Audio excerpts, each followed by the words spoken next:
સુરતમાં ક્રાઇમ બ્રાન્ચની ડ્રગ્સ માફિયાઓની સામે કાર્યવાહી। ગાંજાના મોટા જથ્થા સાથે 3 આરોપીઓને ઝડપી લેવામાં આવ્યા છે।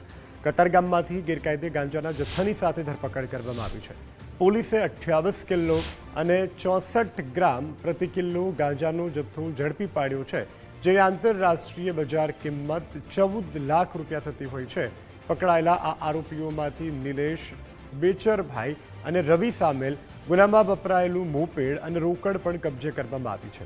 આરોપીઓની પાસેથી આધાર કાર્ડ, પાન કાર્ડ સહિતના દસ્તાવેજો પણ મળી આવ્યા છે।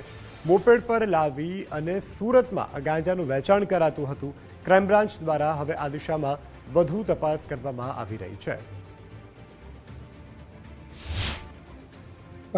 કતારગામ લક્ષ્મીકાંત આશ્રમ રોડ ધારા ફાર્મની સામે ટીવીએસ જ્યુપિટર પર 3 આરોપીઓ ગાંજો લઈને આવનાર છે એવી બાતમીના આધારે ત્યાં વોચ ગોઠવી અને એ જ્યુપિટર પર 3 ઈસમો પકડાઈ ગયેલ, જેની પાસેથી કુલ 28 કિલો 64 ગ્રામનો ગાંજો, જેની કિલોની કિંમત 50,000 રૂપિયા ગણી 14 લાખનો મુદ્દામાલ કબજે કરવામાં આવેલો છે। એમની પાસેથી 4 મોબાઈલ, 1630 રૂપિયા રોકડા, કુલ મળીને 14,80,830 રૂપિયાનો મુદ્દામાલ કબજે કરવામાં આવેલો છે।